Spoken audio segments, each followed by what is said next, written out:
Ontem nós comentávamos, refletíamos sobre alguns pontos, alguns princípios que nós precisamos levar em conta para que a nossa reflexão em torno da doutrina espírita e, em especial, em torno do livro A Caminho da Luz, seja uma reflexão mais profunda. Então falamos aqui dos conceitos de homem físico e homem espiritual, o espírito como o grande herdeiro de si mesmo, o grande arquiteto da sua própria grandeza, aquele que constrói o seu potencial, as suas habilidades e, infelizmente, as suas fragilidades, mas sempre sob o amparo divino, sob as vistas de Deus Todo-Poderoso, que é a semelhança de um Pai afetuoso, previdente e providente, conduz a todos nós, porque a evolução não é obra do ser humano. Nós não podemos imaginar que somos criaturas subindo uma escada apenas fazendo um esforço pessoal. Na verdade, Deus é um sol que atrai. E a sua força gravitacional se chama amor. O amor de Deus nos atrai, nos faz subir, nos faz caminhar cada vez mais em direção às realidades definitivas da vida, que são as realidades do espírito imortal. Essa é a temática. Comentamos então que nós não podemos confundir fases da experiência evolutiva, que são as reencarnações. As encarnações são fases da experiência evolutiva. A evolução não se resume no somatório das nossas reencarnações, por uma razão muito simples. Nós passamos um bom tempo também no mundo espiritual. E no mundo espiritual não cessa a evolução. Os espíritos que se encontram no mundo espiritual continuam aprendendo, continuam se aprimorando, ainda que esse aprendizado seja em regiões infelizes, onde, através de experiências dolorosas, eles são obrigados a olharem para o resultado das suas próprias ações, das suas próprias escolhas. Mas isso também, convenhamos, é um grande aprendizado. Doloroso, mas um aprendizado. Então, no mundo espiritual, o espírito também progride. E nós não podemos, sobretudo nós, que já tivemos a dádiva, a oportunidade de ter os princípios da doutrina espírita assimilados, imaginarmos que o ser humano a sua identidade é a sua atual encarnação. É importante pensarmos nisso. O problema que nós temos hoje não é a nossa identidade. O corpo que nós temos hoje não é a nossa identidade. A etnia que nós temos hoje não é a nossa identidade. O idioma que eu falo, a crença que eu professo, isso não é a nossa identidade. Isso é a nossa situação evolutiva. É um posicionamento espiritual mais favorável à nossa personalidade. Porque se outro posicionamento fosse mais favorável, Deus nos teria colocado em outra situação. Então isso é importante, esse conceito do homem espiritual. Quando eu me recordo, tem o senhor Carlos, ele mora em Campo Grande. E ele é muito divertido, uma pessoa muito engraçada, muito afetuosa, né? E passou por uma experiência muito dolorosa. Ele perdeu a filha e a esposa num acidente de trânsito. E foi ao Chico.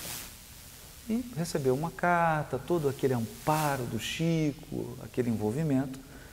E como forma de gratidão, um dia ele chegou para o Chico e falou assim: olha, eu quero retribuir a tudo que eu recebi.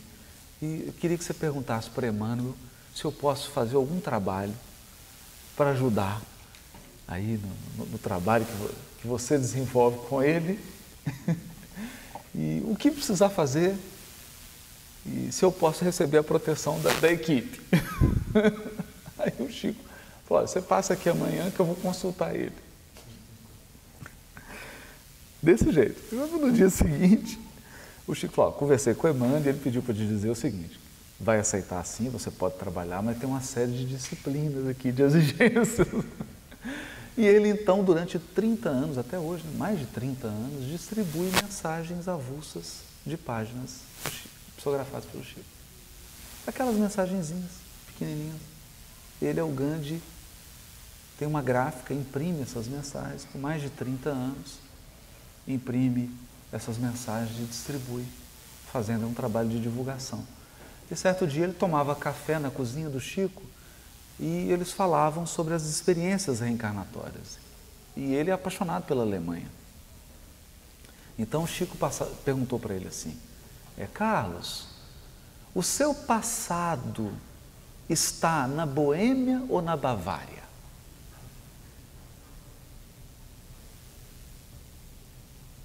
E aí ele respondeu, não, Chico, eu acho que está na Boêmia, está lá, aquela cidade, aquela região. Aí o Chico riu, né? Deu aquela risada gostosa e falou para ele, nada disso, cara, seu passado está dentro de você. Então essa é a grande realidade.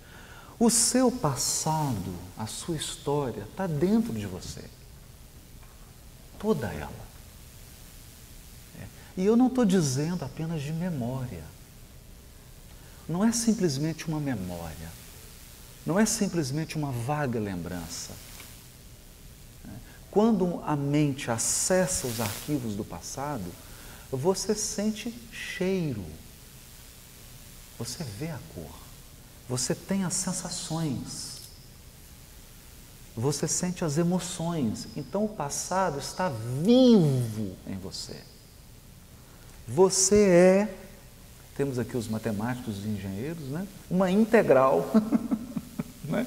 Ou seja, você é uma somatória de tudo que já viveu, de tudo que já experimentou, de todos os sorrisos que deu e de todas as lágrimas que já derramou. Você é a somatória disso. Esse é o patrimônio espiritual. E, no fundo, essa é a principal mensagem da doutrina espírita para o mundo. Porque o mundo está dopado, anestesiado. Então, pegaram Vicodin, né? Doparam a humanidade, dizendo para ela que você morre. Você morre.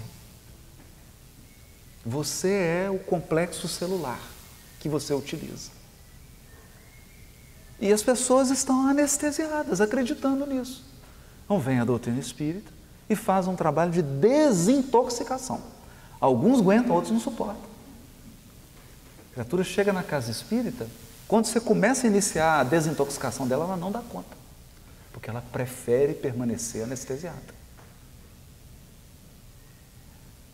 Mas esse é o papel da doutrina, é dizer, você não vai morrer nunca mais. As suas relações afetivas são eternas, as boas e as ruins, por isso que é bom conciliar com o adversário, porque nós vamos viver junto com ele eternamente. Então é bom que seja em paz. E vai nos ensinando esses valores. E quando nós assimilamos esse principal valor, esse princípio, que é o princípio da imortalidade. André Luiz diz assim, no Agenda Cristã, por que você está ansioso? Já vivestes milênios incontáveis e tens a eternidade pela frente. Você está com pressa de quê? Tem eternidade. Nós começamos, a partir desse pensamento, a redimensionar os problemas, os sucessos, as vitórias e os fracassos. Tudo vai sendo redimensionado nessa perspectiva do infinito. É por isso que o livro se chama Caminho da Luz. Ele coloca uma perspectiva da eternidade e da jornada espiritual. Então, comentamos sobre isso. Comentamos sobre o processo associativo. Toda mente ao pensar, ou melhor, ao sentir e depois pensar, porque primeiro nós sentimos, depois pensamos, ela gera uma vibração espiritual que tem densidade, cor, cheiro, forma. É um padrão. Se a gente quiser usar uma metáfora, porque não é isso, é mais do que isso, André Luiz diz, é algo semelhante à onda eletromagnética. Então, se você ligar aí agora o seu iPad, sintonizá-lo, você vai... Ontem nós fizemos isso. Com um tablet, assistimos o jogo do Brasil. Uma onda eletromagnética chegou no aparelho e nós vimos lá imagem, cor, voz, tudo. É assim também, espiritualmente falando. Aquilo que nós emitimos gera conexões espirituais. E essas conexões espirituais definem a nossa rede de relacionamentos físicos e espirituais. E com base nesse princípio que é o da teia da vida, porque a vida se estrutura em teias, em ecossistemas, incluindo espirituais, nós temos o conceito de comunidades espirituais ou falanges espirituais. Espíritos unidos a dezenas e dezenas e dezenas de encarnações, porque gostam de determinada área, se sentem bem atuando naquela área e desejam contribuir para o progresso da humanidade naquela área específica em que ele, a cada reencarnação, se aperfeiçoa, se desenvolve. Isso ocorre para o bem e ocorre também, naturalmente, para o que é negativo. Comentamos sobre isso. Hoje, comentamos também sobre o processo de formação, a ideia da escala espírita, das hierarquias espirituais, não é? E do que se transforma o espírito quando ele sai da categoria humana. Ele deixa de ser humano e ele passa a ser sobre-humano. Ele não é mais humano. É importante pensar nisso. André Luiz chama de inteligências divinas, agregadas a Deus em processo de comunhão indescritível. São os co-criadores em plano maior. Os hindus os chamavam de devas. Platão chamava de demiurgos. Os hebreus chamam de Messias. E assim por diante. Cada cultura nomeia esses seres que já ultrapassaram a categoria dos homens, porque desenvolveram o sentimento e a inteligência num patamar que nós não temos mais como medir, como avaliar. Foge do nosso horizonte cognitivo. Isso é importante. Está fora do nosso horizonte. A minha visão não alcança. Por quê? Porque nós temos um alcance de visão. À medida que você progride, o seu horizonte se amplia. É natural. Se eu estou aqui, eu não estou enxergando Boston. Mas à medida que eu me aproximo dessa cidade, eu já começo a enxergar. É preciso haver um deslocamento. Esses espíritos estão em faixas espirituais, em condições espirituais inimagináveis. Inimagináveis. Então é bom que pensemos nisso. E eles são os CEOs dos mundos, das constelações, das galáxias. São os administradores da obra divina. Deus é, segundo Emmanuel, o supremo Senhor da vida e Ele tem a sua diretoria cósmica. É aparente, é complicado assim. É complicado assim. Comentamos sobre o primeiro capítulo do livro A Caminho da Luz, que era a formação planetária. E agora nós já queremos, entrando já nos outros capítulos do livro, pegando o fio condutor, retomar um tema que nós falamos ontem. Na verdade, o livro A Caminho da Luz é um comentário do primeiro livro da Bíblia ao último. Então, do que fala a Bíblia? Agora eu gostaria de te pedir um favor. Eu sei que você tem diversas reencarnações na teologia católica. E você tem diversas reencarnações na teologia protestante. Menos do que na católica, mas tem algumas. Eu sei que você já teve muitas passagens pela Índia, pelo Egito, pela China, mas agora você vai precisar guardar essa experiência. Guardar.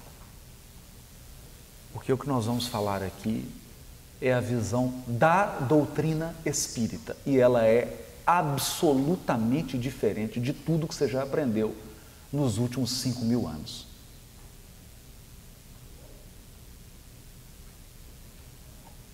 Esqueça suas aulas de catecismo, senão você vai se enroscar todo aqui. Todo. Nós vamos precisar transpor, transcender. Transcender. Então, até agora, nós falamos de aritmética. Da agora em diante, nós vamos começar a falar de logaritmo. É outra matemática. Raciocínio linear não vai te ajudar em nada. Porque é com esses conceitos que Emmanuel vai construir essa obra. A tessitura, o tecido dessa obra é feita de fios novos. Novos. Eu estou sendo assim bem incisivo, né? Bastante, né? E até de uma maneira que não é muito comum, porque depois de 30 anos de movimento espírita, eu cheguei a uma conclusão.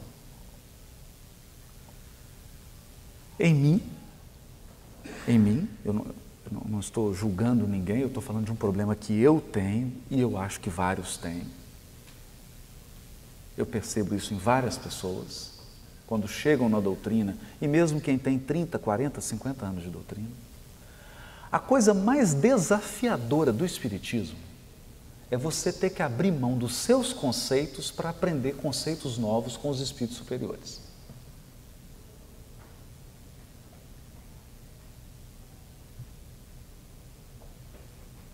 Esse é o desafio.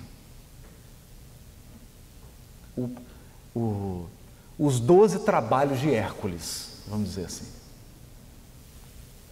Porque a criatura ela chega com o conceito de Deus. Não, Deus para mim é isso. Ok, perfeito. O conceito que você tem de Deus te trouxe até onde você está. Você quer avançar na evolução? Então, leia sobre Deus na obra de Kardec. Leia sobre Deus na obra subsidiária séria, como, por exemplo, dos médiuns seguros que a gente conhece, e, sobretudo, Chico Xavier. Leia, examine, compare, refaça conceitos. Refaça.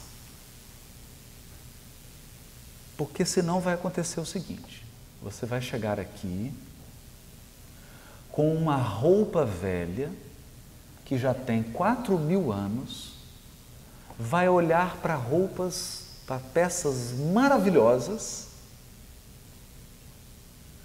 vai tocar, experimentar, deixá-las no local e sair com a sua roupa velha. E isso é o que mais acontece. A pessoa entra na casa espírita, trabalha 10 anos e continua pensando do mesmo jeito que ele pensava quando entrou.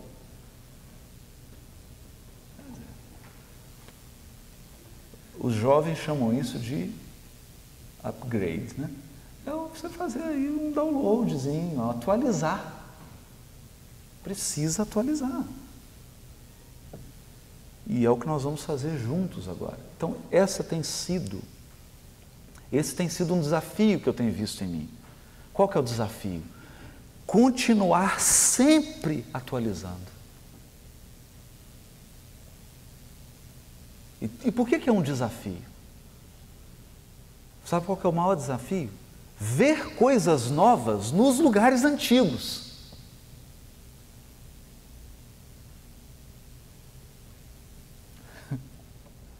Esse é o desafio. Então você pegar um livro que você já leu 40 vezes e falar assim, mas agora eu vou achar uma coisa aqui que eu nunca tinha encontrado. E de repente você fala, nossa, mas como que eu não vi isso? Porque a leitura, a absorção do conhecimento é um processo dialético. Você precisa crescer espiritualmente para ver certas coisas. Visão espiritual não é decorar um livro escolar. Porque tem certas coisas, se você não mudar o seu padrão vibratório, você não vai compreender.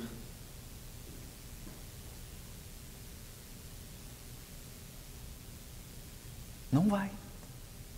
Podemos sentar, a pessoa explica. Quantos conviveram com Chico Xavier 50 anos, não aprenderam nada? Durante 50 anos o Chico estava ali ensinando caridade, amor, fraternidade, agora estão aí brigando. O que aprenderam? Nada.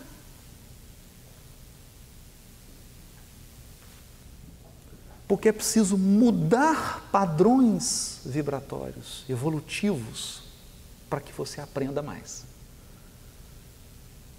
Em suma, tem classes. Só que essas classes não têm paredes, não têm cátedras visíveis, mas são classes. São classes. Você pode andar aí pela Quinta Avenida e achar que todos são iguais perante a lei, mas não é bem assim não. No jardim da infância tem outros que já estão em classes avançadas. E é tão simples de reconhecer, para os espíritos superiores é simples, é o padrão vibratório. Quem progrediu vibra amor e sabedoria. E ponto final. É simples assim. Então nós estamos em busca disso. Quando nós nos reunimos aqui numa tarde de domingo para estudarmos juntos o livro Caminho da Luz, nós estamos em busca de aprimoramento espiritual. Porque se nós realmente aprendermos, nós vamos sair daqui transformados. Como foi a frase do filme Nosso Lar, né? Colocaram uma frase do Chico, que é: tudo que a doutrina espírita me ensinou é que precisamos nos renovar sempre. Frase dele: renovar sempre. Processo contínuo de renovação. Então vamos lá. Nós estamos falando de história bíblica e eu vou fazer aqui um resumo em 1 minuto da Bíblia. Por quê? Primeiro porque a Bíblia fala de um aspecto moral. Ela não está querendo contar paleontologia. Se você está querendo aprender paleontologia, vive com a universidade, porque a Bíblia não vai te ensinar sobre isso. Não é o propósito dela. Ela pode utilizar conceitos da paleontologia, mas não é esse o tema dela. Se você está querendo estudar astronomia, eu não te aconselho a ir para a Bíblia. Ela tem uma temática que é uma temática moral. E qual que é a temática dela? Todos os livros da Bíblia, do primeiro capítulo de Gênesis de Moisés até o último capítulo de Apocalipse 21, querem dizer algo. Esse algo é o relacionamento entre o Criador e a criatura. E o relacionamento entre as criaturas. A criatura com Deus e as criaturas entre elas. Esse é o tema bíblico. Essa é a temática. Relacionamento. Relacionamento. Bom, eu tenho 11 anos de casado. Quem tem esse tempo ou mais, sabe o que eu estou querendo dizer. Não é? Eu comecei a entender aquela questão das bodas, né? Que tem de metal, de prata, de ouro, né? Porque é uma medalha mesmo.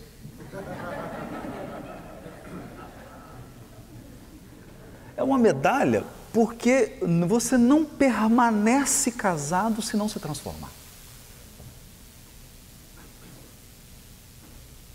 Se não houver um processo de transformação recíproca, conjunta, não dura. Não dura. Então, se a Bíblia está dizendo de relacionamento, nós temos de um lado um ser que é absoluto. Olha, eu vou tentar dizer, tem um sábio, né? Ele é um judeu, né? Ele está vivo ainda, um velhinho, chama Steinsaltz. Ele mora em Jerusalém. Ele disse assim: onde termina o infinito, começa Deus. Para a gente começar a ter uma ideia. Onde termina o infinito, começa Deus. E num dos seus livros, que chama Pérolas de Sabedoria, tem umas pedrinhas assim, não. Pedras de Sabedoria, ele chama até pedras, né? Então, tem umas pedrinhas na capa, branquinho com as pedrinhas na capa. Adin Steinsaltz. Ele começa dizendo assim, porque o primeiro capítulo vai falar sobre Deus. E ele fala assim, como é que eu vou descrever algo que em inglês faz mais sentido, né? Que é assim, sem palavras, que é indizível. Como é que você diz com palavras algo que é indizível?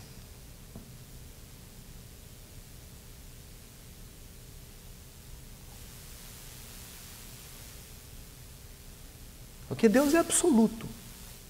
Então, quando Kardec começa o Livro dos Espíritos, a primeira coisa que ele coloca assim, os primeiros princípios que ele nos põe para pensar, são os mínimos atributos que Deus deve ter. Mínimos, não todos. Porque como que uma formiga vai descrever Manhattan?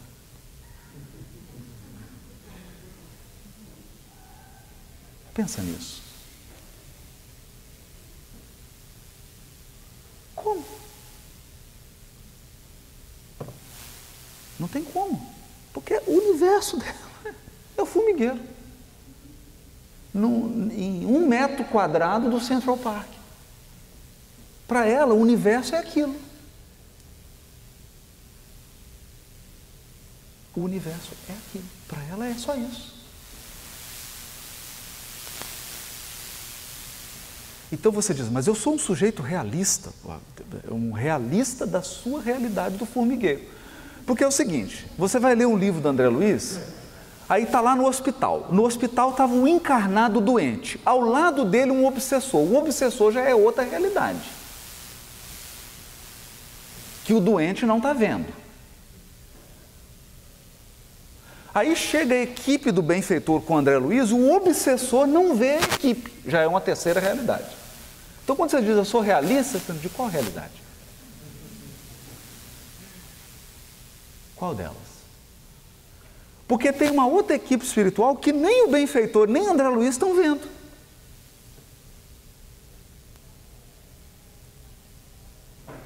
Porque as realidades espirituais, elas se sobrepõem. Então, se você é realista do seu nível, né? Da sua faixa evolutiva. Porque é o que você abarca.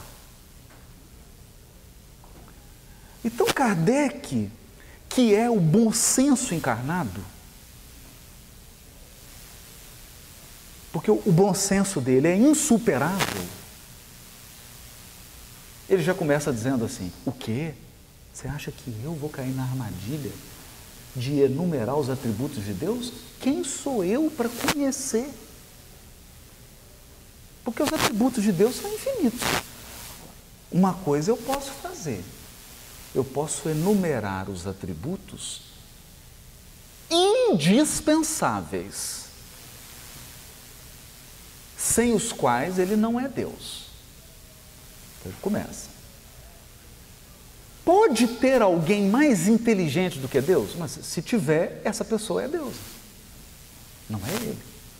Então Deus tem que ser inteligência suprema. Isso é lógico, não? É lógico. Isso é básico.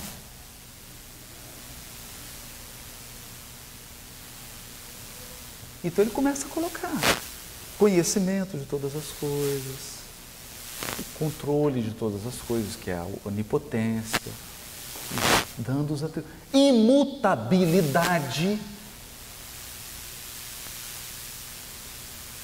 imutabilidade, porque você imagina se as leis divinas fossem a legislação brasileira. Todo ano eu tenho que comprar um código, porque alterou tudo.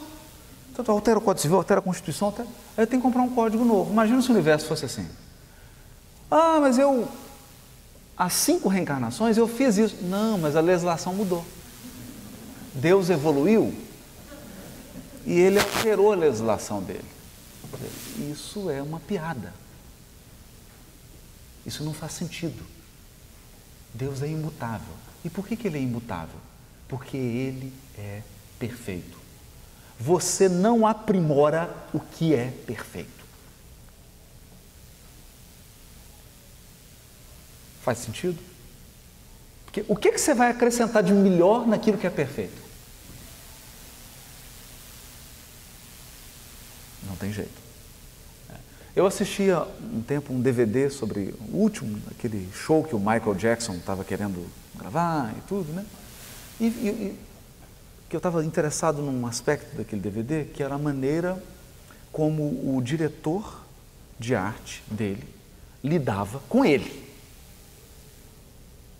Porque, convenhamos, o sujeito é um baita psicólogo. Ele não era um produtor de arte. Tinha que ter uma psicologia absurda. Então eu fiquei vendo como é que ele lidava. Teve um determinado momento que o coreógrafo dele, eles foram fazer uma música, e o coreógrafo falou assim: não, essa aqui eu não vou mudar nada.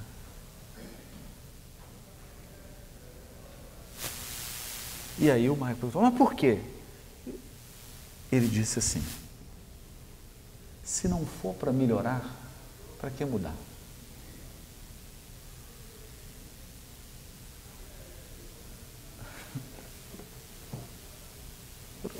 Eu vou fazer uma coreografia melhor do que aquela? Não. Dá para fazer? Eu não consigo. Aquela é ótima, mas não dá para fazer uma melhor do que aquela. Então, para que mudar? Eu vou mudar o ótimo para ficar regular. Eu só posso mudar o ótimo se for para excelente. E assim por diante. Não é? E como é que você muda o perfeito? Então, Deus é perfeito, imutável. Se a Bíblia fala do relacionamento da criatura com Deus, e Deus é imutável e perfeito, adivinhe? Quem transforma nessa relação? Se você adivinhar, ganha um cupcake, $3.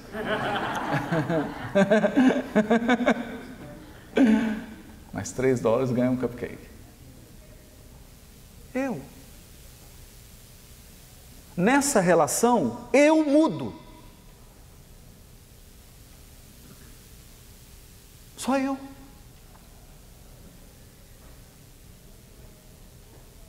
Porque nós vamos entender algo. Eu me relaciono com Deus hoje, eu tenho um nível de amor por Ele. Quando eu for um anjo, meu nível de amor vai ser gigante. E eu vou perceber que o de Deus não mudou.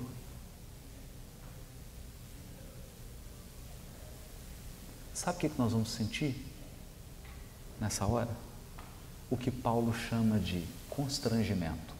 O amor de Deus nos constrange.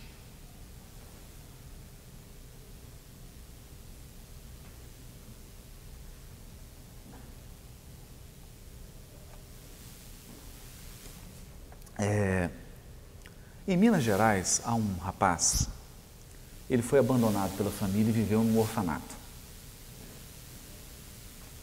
Então, uma europeia adotou ele.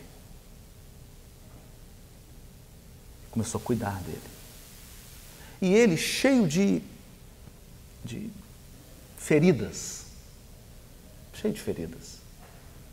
internas. Na primeira semana em que ela levou ele para a casa dele, o que ele fez? Ele abriu todas as torneiras, tudo, inundou a casa. Quando ela chegou, estava tudo molhado, tudo cheio de água. O que ela fez? Ela pegou ele, tirou da casa, abraçou ele e falou assim: Roberto, nada que você fizer vai diminuir o amor que eu tenho por você. Entenda isso. Desista. Acabou.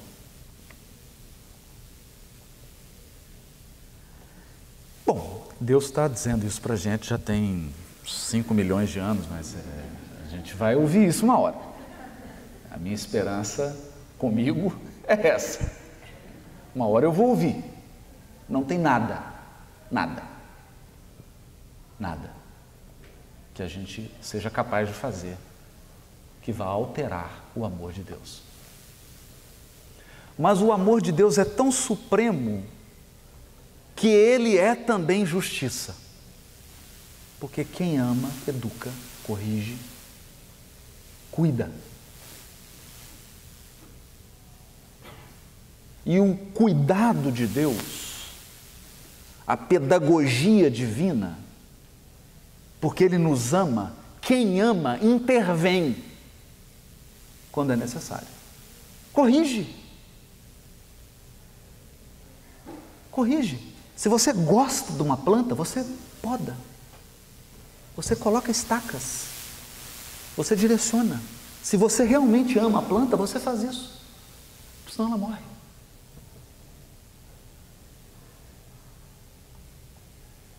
Então, esse cuidado, né? A Cláudia não está aqui, né? Mas as mães, os pais que estiverem aqui, né? Quando você tem que levar, eu já tive que levar o João Gabriel numa situação extrema assim, para tomar aquela injeção, mas aquela assim, né? E a Cláudia virou para ele e falou assim: eu não dou conta, e saiu da sala. Ficou só eu e ele virou para mim e falou assim: pai, vai doer? Gente, nessa hora, eu tive um microsegundo, durante um microsegundo, eu entrei em conexão com Deus e pude sentir um pouquinho do que Ele sente.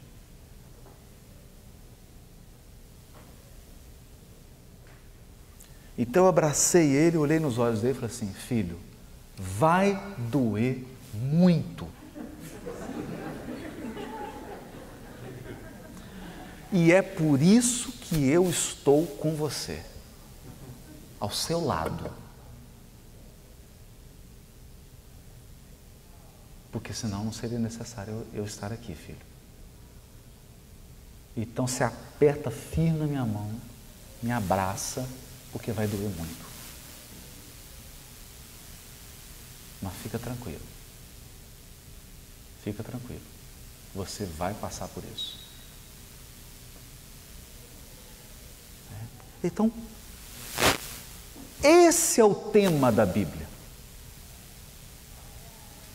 Esse é o tema.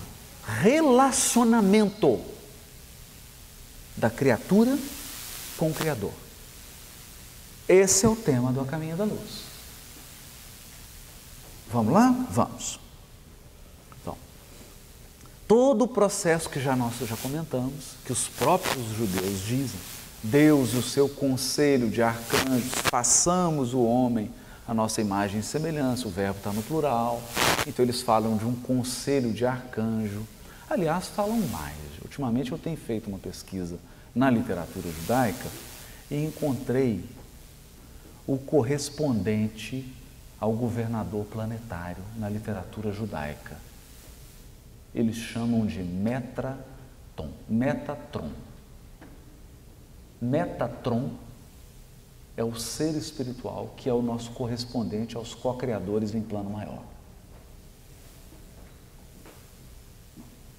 Mas naturalmente, você não vai obter esse tipo de conhecimento conversando com algum judeu na B&H. Porque esse assunto, só os sábios mesmo, aqueles mais experientes, que detêm, comentam e eles evitam falar sobre esse tipo de coisa. Mas está lá. Então esses Cristos, esses seres, compõem esse conselho cósmico que dirigem sob as vistas de Deus o universo. Eles formam o homem, constroem um jardim. Se você está pensando num Éden físico e está esperando que eu dê a coordenada para você colocar no seu GPS, desista.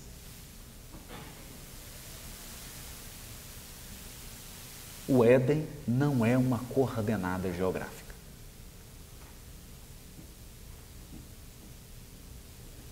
O Éden é uma metáfora do relacionamento ideal entre a criatura e o Criador.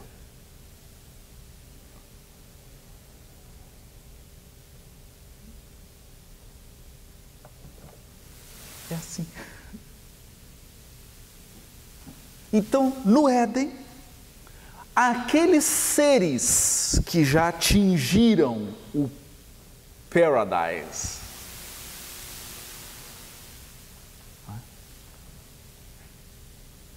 esses seres possuem uma conexão, uma comunhão com Deus, que é a comunhão descrita no Éden. O Éden é essa metáfora. Eu não estou dizendo o Paradise do Coldplay, eu estou dizendo o paraíso da metáfora bíblica. Por quê?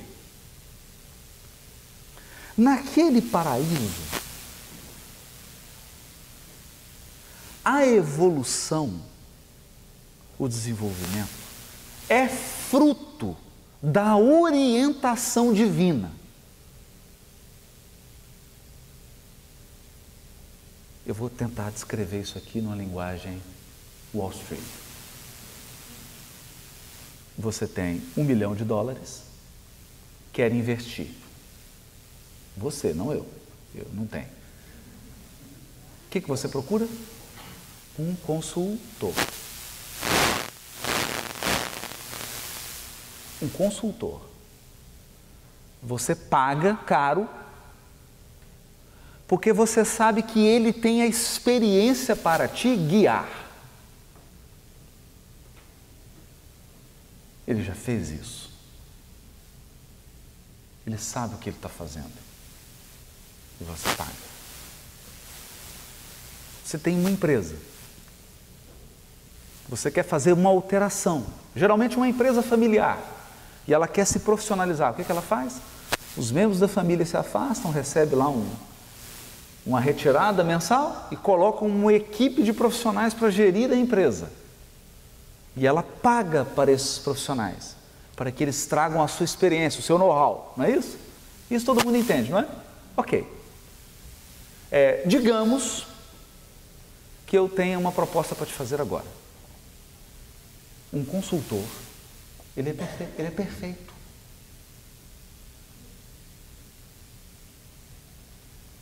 Perfeito!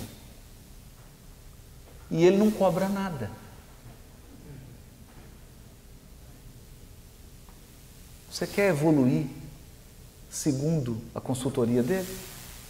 Sabe o que todos nós respondemos? Não. Eu prefiro quebrar a cabeça sozinho. É isso. Essa é a metáfora do Éden. Há dois tipos de evolução. Uma evolução com consultoria, em que você se entrega à consultoria. Porque a questão não é Deus consultar, Ele está sempre mandando conselho. Deus está emanando conselho para você a cada milésimo de segundo.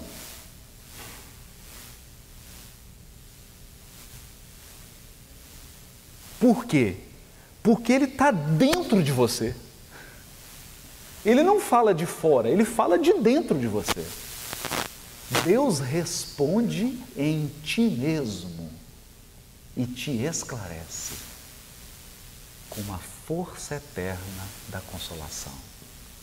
Alta de Souza, Mágia Lentum. Ouve o teu coração em cada prece. Como que Deus fala com a gente? Através do sentimento, do feeling. Mas nós não somos mais criaturas conectadas em feeling. Nós somos criaturas conectadas à internet, ao GPS, não a feeling.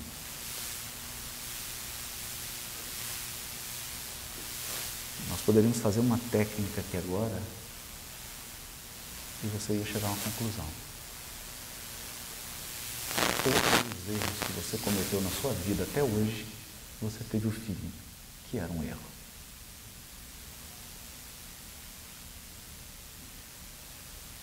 Você teve.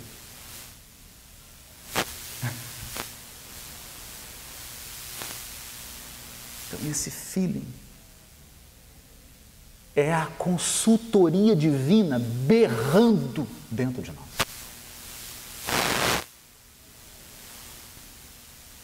Então você abre uma porta e fala, eu vou entrar por aqui. E você sente assim, filho, essa porta é para viver 2 encarnações. Não é agora. Fecha.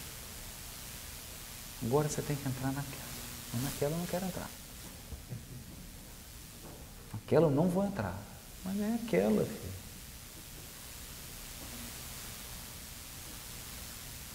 É assim.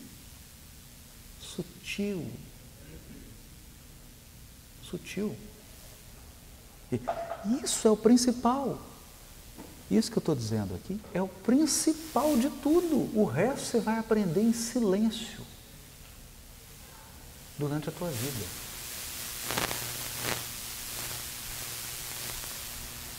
É isso que Emmanuel vai dizer. Com outras palavras, mas vai dizer isso.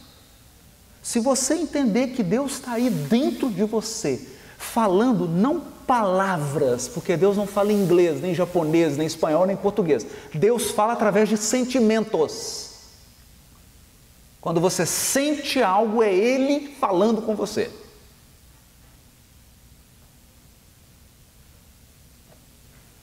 O resto você vai aprender em silêncio. O importante é se tornar sensível a isso. Se nós nos tornarmos sensíveis a isso, nós estamos numa chamada evolução consciente. Porque a maioria dos 8 bilhões de criaturas que andam sobre esse planeta são barcos à deriva. estão indo para onde o vento soprar. Não estão num processo de evolução consciente. Não são seres espirituais autônomos.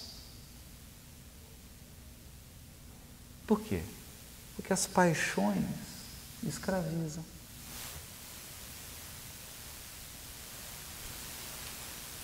Fazer tudo o que você deseja é ser um escravo do teu desejo. Isso é uma posição similar à de uma criança. A autonomia espiritual é ter controle, inclusive, sobre os desejos.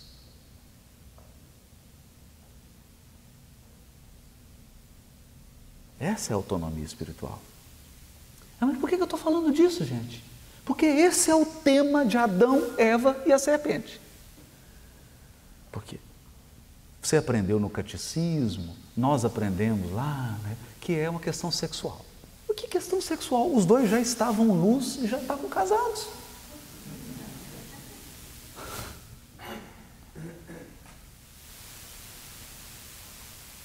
Onde que colocaram isso na nossa cabecinha? Adão e Eva eram marido e mulher. E eles já estavam casados. E mais, não tinham nem problema com casa. E nem com trabalho. Porque tinham tudo, tinham moradia e andavam nus.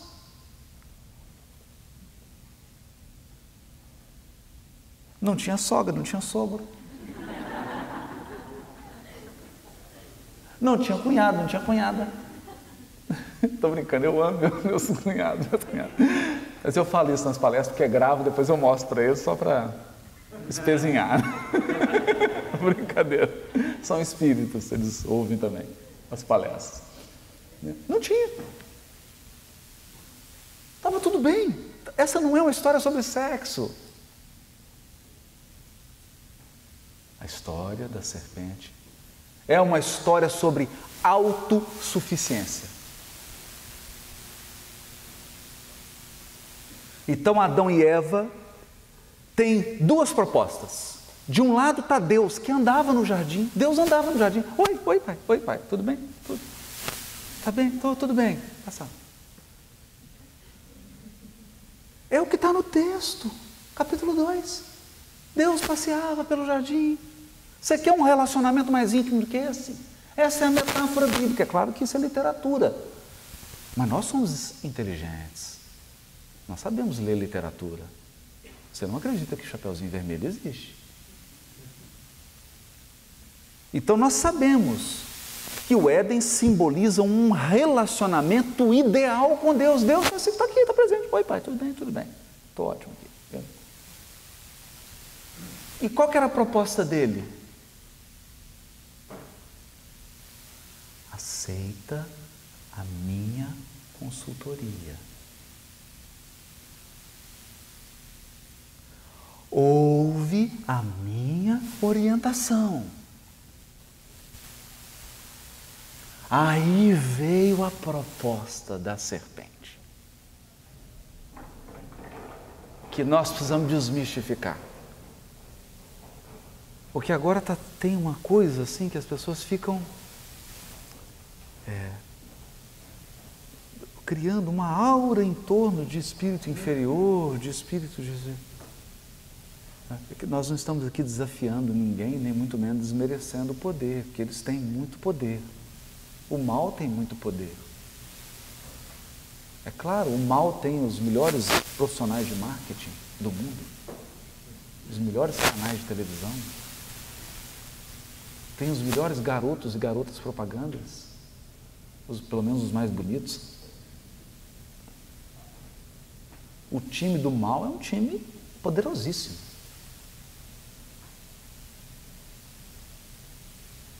Não é? Não estou desmerecendo nem desafiando. Pelo contrário. Mas esse projeto do mal se chama projeto da autossuficiência. Qual que é o projeto da serpente? O que ele te disse? Qual foi a consultoria que ele te deu? A consultoria que ele me deu é o seguinte: tem 1 bilhão de árvores aqui nesse jardim. Eu posso comer de todas, menos uma. Ah, não é possível. Menos uma não dá.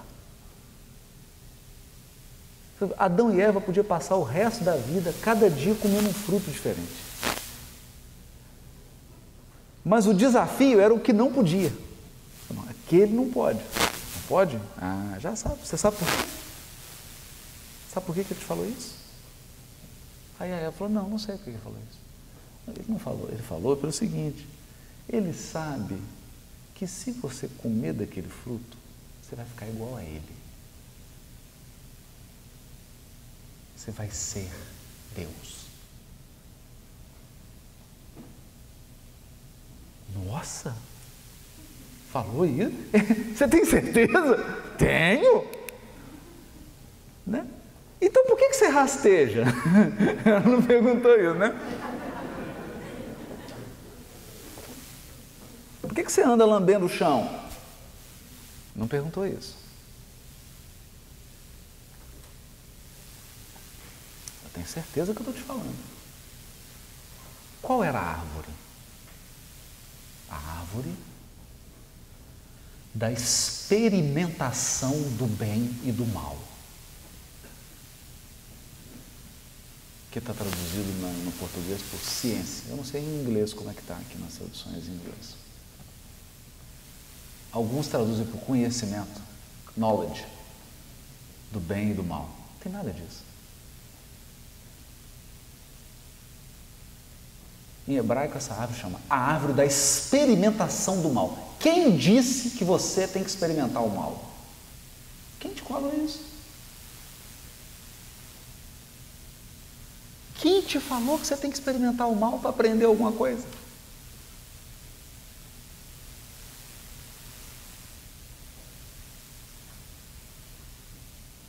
Faz sentido isso? Você tem que agredir a sua esposa tem que te agredir para aprender alguma coisa sobre relacionamento conjugal? Quem falou isso?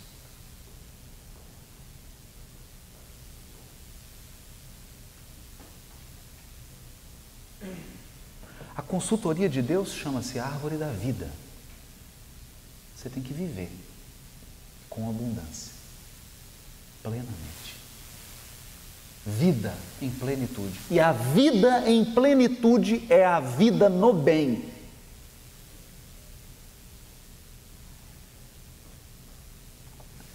Esse jardim está ficando complicado, né? Jardim chato, né? Achei que era só um negócio sexual, já errei de seminário. Viu como é que é complexo? Então a proposta da serpente é o seguinte: ei, experimenta o mal e você será como Deus, autossuficiente. Você não vai precisar de ninguém, nem dele. E o projeto do mundo se chama Um Projeto Sem Deus. Ou o projeto Eu Me Basto.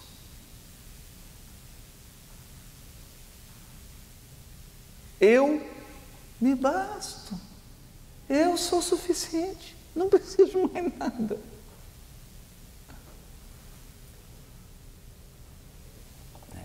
É um projeto mais ousado do que o DiCaprio no Titanic. Porque lá ele fala, eu sou o rei do mundo, né? Esse projeto aqui fala, eu sou o Deus do mundo. Eu sou Deus.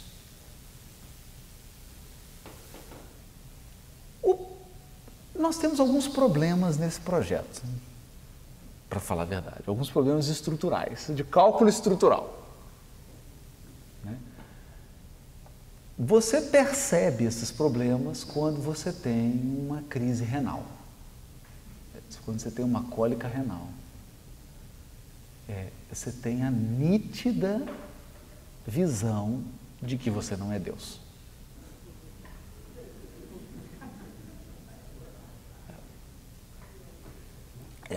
Outra situação também, né, Júlio, que é dessa área de saúde aí sabe disso, é a infecção intestinal. Essa também é uma experiência que nos mostra que o projeto da autossuficiência é um projeto cheio de falhas. Se você tem uma infecção intestinal, meu amigo, você sabe o que eu estou querendo dizer.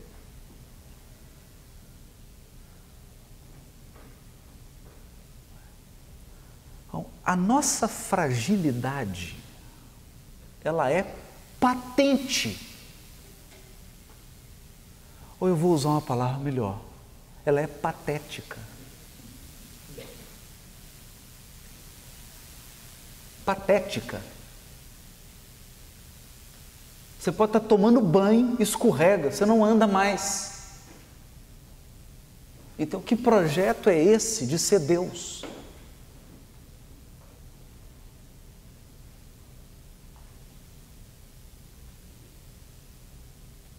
De ser autossuficiente. Bom,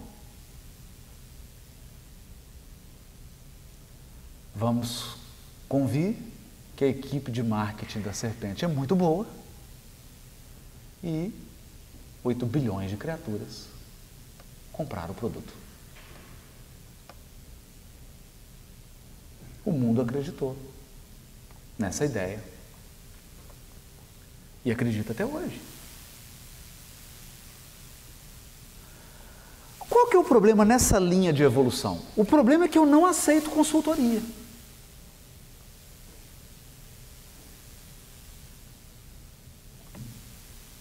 Não diga nada. Deixa que eu experimento. Aí eu experimento. Eu experimento, tem uma lei de causa e efeito, eu reencarno, sofro as consequências da experimentação e volto cheio de curativo, band-aid.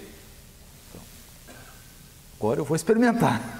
Vou experimentar de novo. E a gente fica igual aquele coiote do desenho.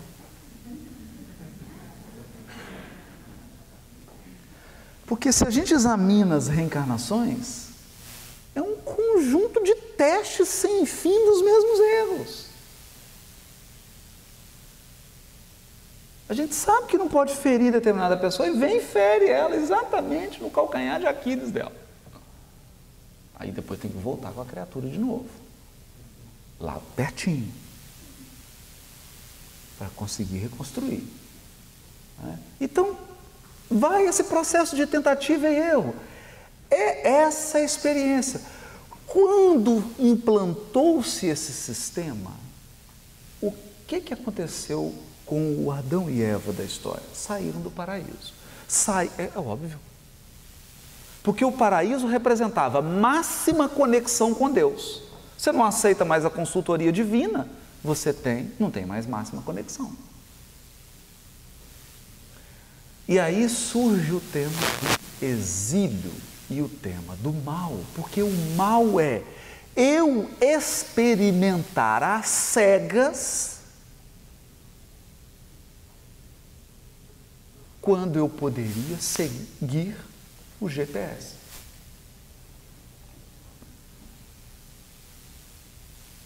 Não é? As esposas estão aqui ouvindo, sabem o que eu estou querendo dizer, né? O marido já está meia hora perdido e ela fala assim, bem, por que você não para perguntar? Não precisa. Eu sei que. Fica tranquilo. Passa mais meia hora, tem 1 hora que eles estão perdidos. Bem, liga o GPS. Eu estou chegando. 1h45, chegam ao destino. Falei para você que eu sabia? Pois é, bem, mas no GPS aqui está falando 10 minutos de deslocamento.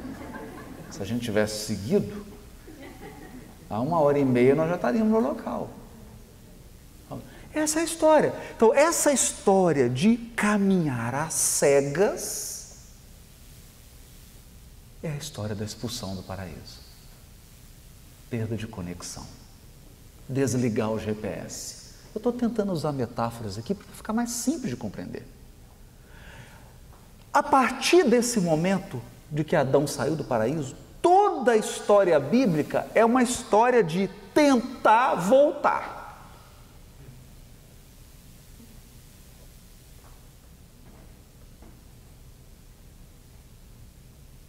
Como restabelecer a conexão? Meu amigo, toda a história.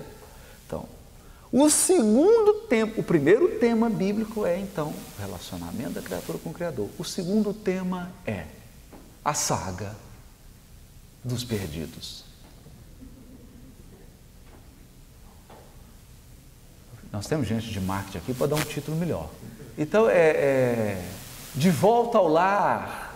Sei, vamos tentar, né? A peregrinação a caminho da luz. Um bom título, não? Vocês gostaram? Pode ser esse? Então, perfeito. Está eleito.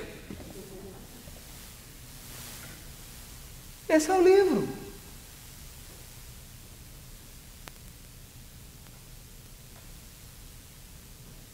Como estabelecer uma perfeita comunhão com Deus e voltar ao sistema da evolução consciente, sem experimentação tola.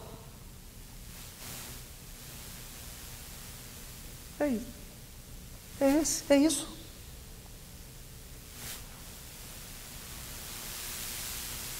Esse é o fio da Bíblia toda. Por isso que a Bíblia começa com um paraíso, termina com o quê? Capítulo 21 de Apocalipse é um paraíso.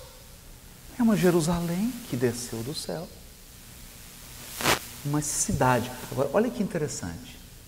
O início era um jardim, agora é uma cidade.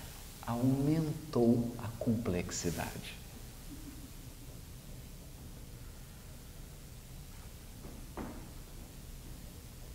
Simples e ignorantes no início e agora sábios e amorosos. Antes era um jardim, agora é uma cidade feita de pedras preciosas. Que pedras são essas? Meu amigo, tem espírito que hoje ele tem uma pedra preciosa, ele sabe lidar com o dinheiro com muita sabedoria. Ele nem é miserável e nem é pródigo. Ele lida com equilíbrio. Gastou 10 encarnações para aprender isso. Isso que ele aprendeu é um tesouro na arca dele. Ele precisou sorrir e chorar 10 vidas para aprender. É a pérola que ele tem guardada.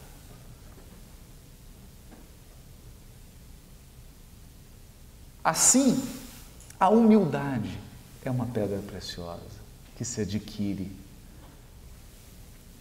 com muita luta, com muito burilamento. A fraternidade, a moderação, o bom senso, são pedras preciosas. Quando nós reunirmos todas elas, nós seremos uma. Vós sois a luz do mundo. Ninguém esconde uma cidade edificada sobre um monte. Um dia nós seremos uma edificação espiritual, uma grande Nova York, iluminada, cheia de aquisições de amor e de sabedoria. Esse é o projeto. A caminho da luz. Essa é a jornada. Mas, como toda jornada, ela tem percalços. Nós vamos, então, examinar os percalços.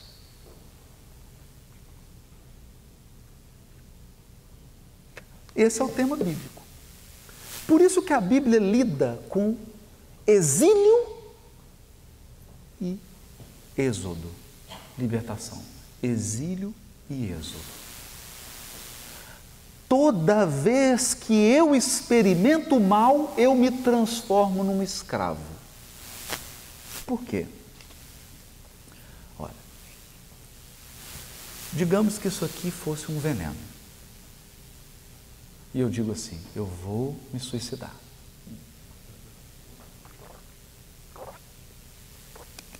Isso aqui desceu, corroeu faringe, laringe, esôfago, estômago. E eu desencarnei. Eu chego no mundo espiritual, Se você olhar o meu perispírito, esôfago, laringe, língua, boca, estômago, está tudo atrapalhado. Lesou o perispírito. E agora?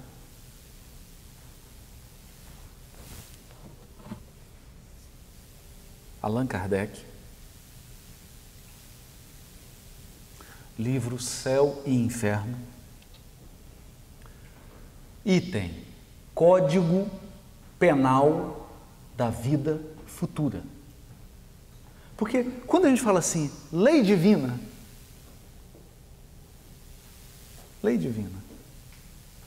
aí todo mundo imagina que é uma Constituição, 13 artigos, 13 emendas, né? Ou uma lei do comércio, uma lei dos tratados. Ninguém pensa que tem um código penal cósmico.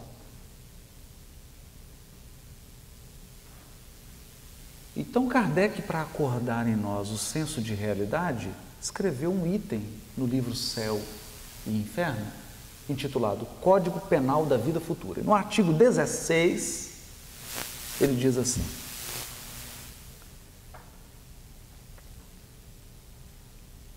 não, eu vou ler o 11 antes. Artigo 11. A expiação varia segundo a natureza e gravidade da falta. Natureza e gravidade da falta. Nem todas as faltas são iguais, nem na natureza, na essência, e nem na gravidade, ou seja, a quantidade e a qualidade são diferentes. A mesma falta pode determinar expiações diversas, conforme as circunstâncias atenuantes ou agravantes em que for cometida. Claro. Isso é óbvio. Eu estou aqui, mato alguém por pura maldade, ou eu estou no mar, o navio afundou, estamos nós dois, tem uma boia só, eu pego a boia só para mim. As circunstâncias não são iguais. Não são faltas iguais, nem qualitativamente, nem quantitativamente. Portanto, a expiação é diferente. O que é expiação? A expiação são os sentimentos e as experiências que você viverá em função do erro. Isso é expiar. Mas não é a única coisa. Meu Deus. Não. Artigo 16. Kardec diz assim: o arrependimento, conquanto seja o primeiro passo para a regeneração, não basta por si só. Seja o primeiro passo. Porque quando eu cometo uma falta, o que acontece comigo? Eu degenero.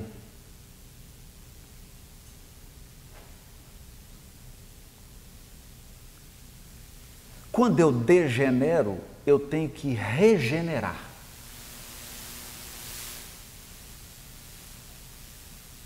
Olha a lógica. Degenero, regenero.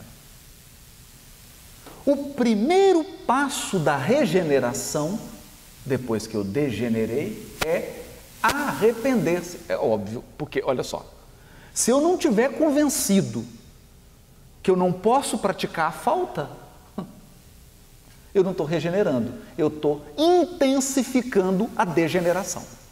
Todo mundo de acordo? Como o preso que sentou na minha frente, e eu fui interrogado, 17 assassinatos. E eu perguntava para ele, ele falou assim: doutor, eu acho melhor o senhor me prender, me manter preso. Porque se o senhor me soltar, eu vou matar de novo. Se me soltar, eu vou matar. Eu gosto de matar.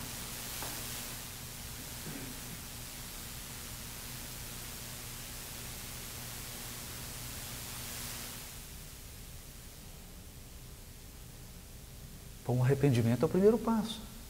Porque o arrependimento é o turnaround. Eu tenho que dar uma girada, eu tenho que falar, peraí, calma. Volta. Vira. Vou mudar de direção. Mas o fato de você ter virado o veículo não significa que você já percorreu o caminho. Eu andei 30 milhas na direção errada, quando eu viro o veículo, amigo, tem no mínimo mais 30 só para eu voltar. Mas eu tenho que arrepender, porque senão eu continuo andando no caminho errado. Então o arrependimento, conquanto seja o primeiro passo para a regeneração, não basta por si só.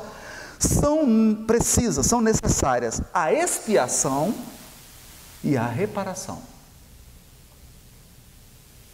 Os três elementos: arrependimento, expiação, reparação. Esses dois são subjetivos, o terceiro é objetivo. Arrepender-se e expiar acontece dentro de você, é fenômeno psicológico. Reparar é fenômeno objetivo. É isso, vamos lá. O seu Kardec vai dizer, hein? Não sou eu. Arrependimento, expiação e reparação constituem, portanto, as três condições necessárias para apagar os traços de uma falta e suas consequências. Traços e consequências. Toda falta deixa traços e consequências. Como assim? Quando eu pratico mal, eu tirei algo de alguém indevidamente.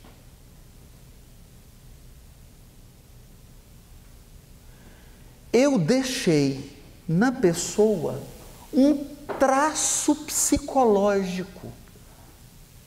E eu deixei em mim um traço psicológico. Mas eu deixei nas pessoas que presenciaram e tomaram conhecimento disso um traço psicológico, uma impressão. Mas não é só isso. Eu deixei também consequências, dependendo do que eu tirei do outro. Ele pode morrer de fome, tem consequências. O fato de eu ter privado alguém de algo, aquilo gera consequências. E eu respondo por essas consequências. É óbvio. É óbvio. Quem terá que reparar as consequências? Um substituto? Ah, não, gente, o Haroldo é bonzinho, né? Ele é gente boa. A gente limpa o que ele sujou. Não. Quem vai ter que voltar e reparar consequência por consequência sou eu. Mas não só isso. Eu tenho que apagar os traços que a falta deixou em mim, no outro, nas pessoas que tomaram conhecimento, que presenciaram, que viveram aquilo. Tem que reparar. Então, vai ficar claro por que eu estou falando isso. Vamos lá. O arrependimento suaviza.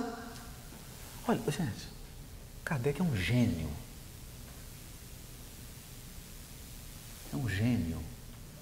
Olha o que ele vai escrever. O arrependimento suaviza os traços da expiação. Quando eu me arrependo, eu começo a apagar os traços da falta em mim. Os traços psicológicos começam a ficar apagados, suaves, suaviza. Mas só em mim.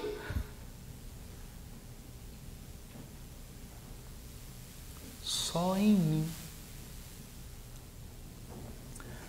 Suaviza os traços da expiação, abrindo pela esperança o caminho da reabilitação. Porque toda regeneração se processa na esperança. Então, basicamente é o seguinte: fica tranquilo, não importa o problema que você está vivendo, vai passar. Toda regeneração se dá no clima da esperança. Tudo se regenera. Nós não somos uma exceção. Tudo se regenera. Só a reparação, contudo, pode anular o efeito da falta, destruindo-lhe a causa. Então eu me arrependo, eu suavizo os traços do erro. Quando eu expio, porque sabe qual que é o problema da expiação? O problema da expiação é que expiar é tomar consciência de que você foi privado de algo.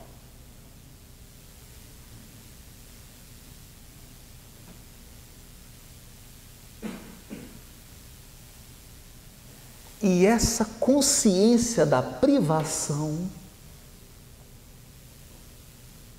gera dor psicológica, sofrimento íntimo. Esse sofrimento íntimo apaga nos outros os traços psicológicos do mal que eu deixei neles. Porque aí a pessoa olha e fala assim: acho que não compensa fazer o mal, não. Não compensa. Olha lá. Olha para ele.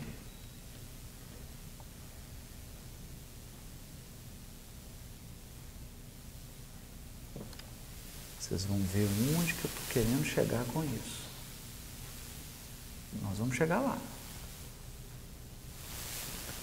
Então, eu arrependo, eu expio, porque expiação é um processo psicológico, gente.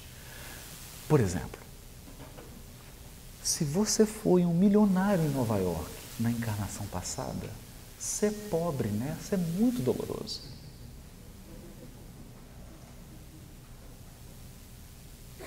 É doloroso. Se você foi uma pessoa pródiga nos relacionamentos,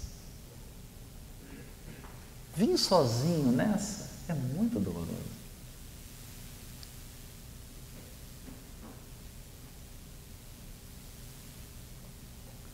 Se você abusou da liberdade, vir preso é doloroso. Não poder fazer o que você quer. Então, a expiação é privação, é não poder fazer aquilo que você ama fazer, ainda que isso seja um mal.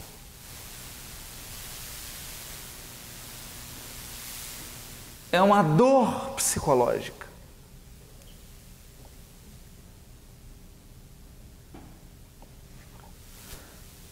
Eu estou preso.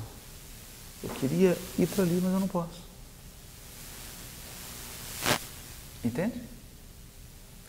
Eu queria ser maestro de orquestra sinfônica, mas fui juiz.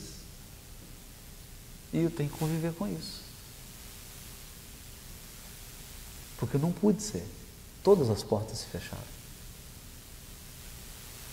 E a única que eu disse assim: eu nunca vou ser juiz, que eu sempre disse isso a vida inteira, eu nunca vou ser juiz, né? Eu entrei no tribunal com 20 anos de idade, então eu fiquei 11 anos dizendo, eu nunca quero ser juiz, eu nunca vou ser juiz. Juiz é a última coisa que eu quero ser na minha vida. Tudo menos isso. Surpresa.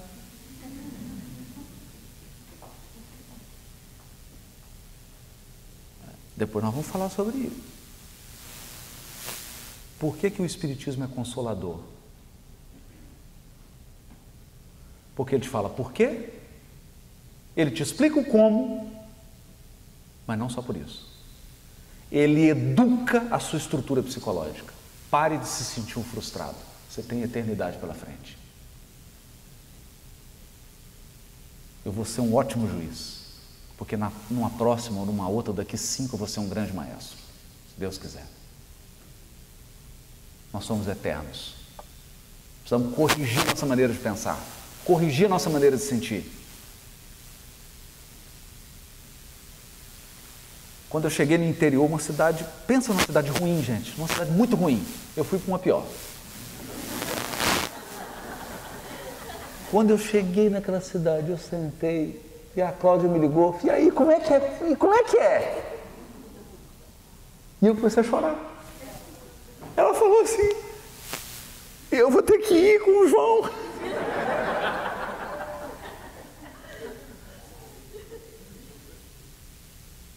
Gente, a cidade não tinha nem padaria.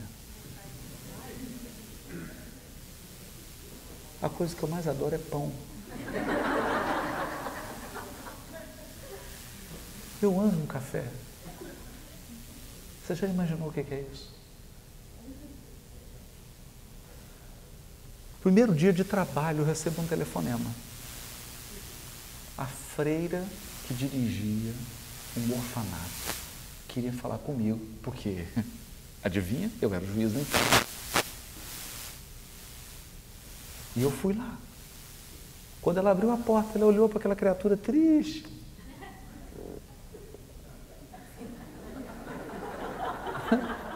Ela olhou para mim e falou, coitada. Ela virou para mim e falou assim, doutor,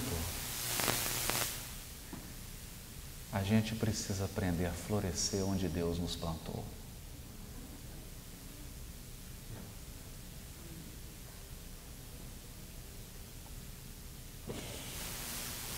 Reação. E aí eu entrei, entende? Precisa reagir. É por isso que a doutrina é o consolador prometido para você. Você é eterno. E está fazendo plano para 100 anos? Para 50? Nós temos que começar a fazer planejamento para 500 anos.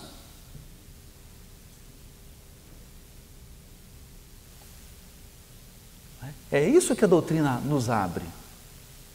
Importante a gente pensar nisso. Mas aqui, para a gente ir para o intervalo, porque aí vai entrar no grande tema do A Caminho da Luz, que são os degredados e a formação dos povos do planeta. É o que nós vamos falar em toda a segunda parte. E quais implicações isso teve na história da humanidade e na tarefa de Jesus no mundo. Para isso, nós temos que ler o artigo 18 do Código Penal da Vida Futura. Porque senão vão achar que o Emmanuel está inventando coisa. Mas quem está escrevendo aqui é Kardec. Ele disse assim, os espíritos imperfeitos são excluídos dos mundos felizes. Qualquer semelhança com o Jardim do Éden não é mera coincidência. São excluídos dos mundos felizes, cuja harmonia perturbariam.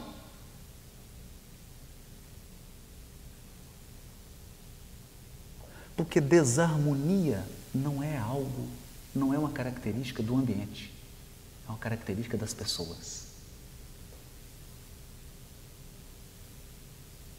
Desarmonia é o que você carrega dentro de você, não é o que está fora de você. Cuja harmonia perturbaria. Ficam nos mundos inferiores a expiarem as suas faltas, porque eles já se arrependeram, ou não, né? Expiarem. Ué, cadê o arrependimento e a reparação? Kardec está falando só da expiação. Ficam nos mundos inferiores a expiarem as suas faltas pelas tribulações da vida. Tribulações da vida. Que são o quê? Restrições. A expiação é o quê? Saudade, falta, sentir falta, sentir necessidade do que você tinha, do que você perdeu. Nós vamos falar sobre isso. Purificando-se das suas imperfeições, até que mereçam a encarnação em mundos mais elevados, mais adiantados, moral e fisicamente.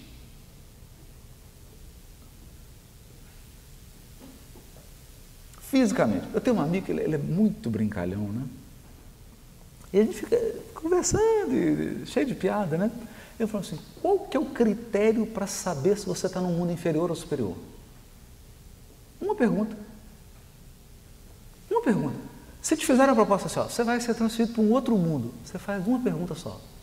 Os seres desse mundo têm intestino? Tem. Então não é mundo superior. Gente, vocês entenderam o que eu estou querendo dizer? A condição humana é uma condição de fragilidade. Mundos superiores, os seres não são assim frágeis como nós. Eles não estão expostos a necessidades tão básicas.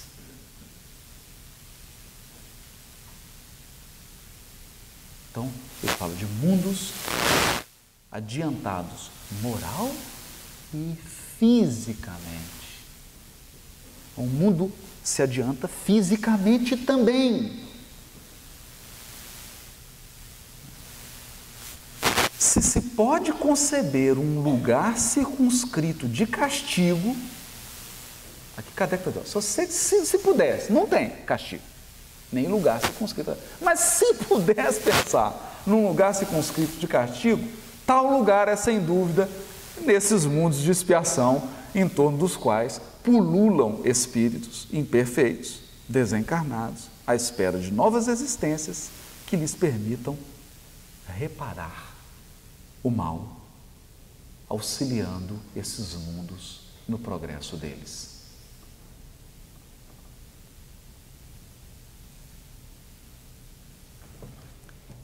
Ele arrepende depois de 10.000 anos que ele foi degradado, expia,